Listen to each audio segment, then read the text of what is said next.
দেখে মনে হতে পারে মস্ত এক শিশু পার্ক। শিশুদের আনন্দ দিতে সকল ধরনের রাইডের ব্যবস্থা করেছে কর্তৃপক্ষ। প্রিয় বাবা মায়ের সাথে এসব রাইডে চড়ে বেজায় খুশি শিশু কিশোররা। এ আয়োজন অন্য কোথাও নয়, ঢাকার আন্তর্জাতিক বাণিজ্য মেলার শিশু পার্কের চিত্র এটি।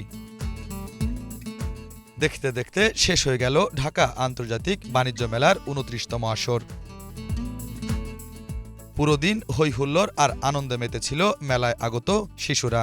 ভালো লাগছে এই পার্কে এসে, এবং এখানে অনেক মজা, অনেক অনেক ভালো লাগছে, অনেক ভালো। কেমন লাগতেছে তোমার? ভালো। আম্মু, আপু, কাকা, কাকি, কাকা তো ভালো। অনেক ভালো লাগতেছে। আজকে মোটামুটি অনেক ভিড় দেখা যাচ্ছে।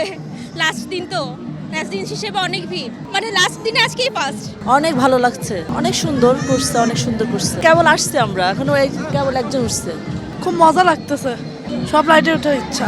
বাচ্চাদের রিকোয়েস্ট ছিল, বাট আজকের শেষের দিন অনেক ভালো লাগতেছে। মানে যে আইটেমগুলো বাচ্চারা অ্যাটেন্ড করতে যাচ্ছে, বাট আমাদের নিয়ে উঠতে যাচ্ছে, বাট আমরা তো ওখানে ইন্টাইটেল না ওঠার জন্য। বাট ওভারঅল অনেক ভালো পরিবেশ এখানে, মাশাআল্লাহ ভালো চলছে। আর এখানে টিকিটটা হচ্ছে 150 টাকা 5 মিনিটের জন্য। ৫ মিনিট ১৫০ টাকা। 150 টাকা প্রাইস। তবে কেউ কেউ মনে করেন বাচ্চাদের সকল রাইডের ফি একটু বেশি। এ বিষয় নিয়ে কথা হয় শিশু পার্কের দায়িত্বে থাকা কর্মকর্তার সাথে। তিনি জানান, ফি নির্ধারণ করে দেয় ইপিবি, এতে আমাদের কোনো হাত নেই। আমরা চাহিদা অনুযায়ী যে রাইডগুলো এখানে দেওয়ার দরকার, আমরা চাহিদা অনুযায়ী সেই রাইডগুলো এখানে নিয়ে এসেছি। এখানে যারা আসছে শিশুদের নিয়ে এবং ফ্যামিলি নিয়ে, সবারই একটা আকর্ষণ থাকে মেলায় আসলে শিশু পার্কে যাব। তা শিশু পার্কে আসে, আমাদের রাইডগুলোতে চড়ে। সবাই এখন পর্যন্ত যারা আসছে সবাই, যদি প্রাইস নিয়ে যদি কোনো কিছু বলেন তাহলে প্রাইসটা হলে ইপিবি নির্ধারণ করে দেয়। এটার প্রাইস আমরা নিজেরা নির্ধারণ করতে পারি না, আমাদের সাথে আলোচনা সাপেক্ষে ইপিবি নির্ধারণ করে দেয়।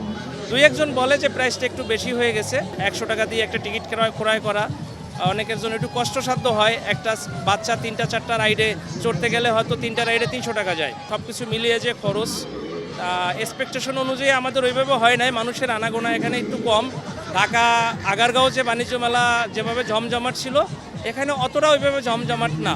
অন্যদিকে শেষ মুহূর্তে এসে জমে উঠেছে ঢাকা আন্তর্জাতিক বাণিজ্য মেলা। ক্রেতাদের আকর্ষণের জন্য বিভিন্ন অফার দিচ্ছেন বিক্রেতারা। ভালো লাগতেছে, লাস্ট ডে তো অনেক বেশি একটু ভিড় আছে মানুষের। এই বছর ঢাকায় উঠেছি তো এই প্রথম আসা, আমার এর আগের কোনো এক্সপিরিয়েন্স নাই, তো প্রথমে আসছি, এজন্য ভালো লাগতেছে এবং সবকিছুই খুব সুন্দর।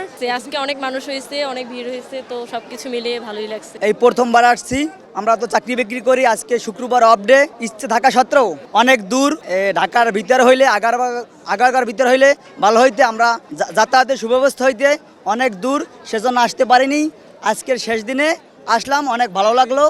মেলায় বিভিন্ন রকমের স্টল দিয়েছেন নতুন নারী উদ্যোক্তারা। আমি নারী উদ্যোক্তা হিসেবে ফার্স্ট টাইম ঢাকা আন্তর্জাতিক বাণিজ্য মেলায় অংশগ্রহণ করছি। আমার খাবারের মান অনেক ভালো।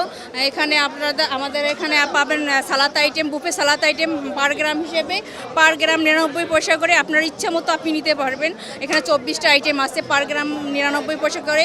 আপনার ইচ্ছা মতো আপনি 1 গ্রামও নিতে পারবেন, ইচ্ছে হলে 10 গ্রামও নিতে পারবেন। শুভ খান, বাংলা ভিশন, ঢাকা।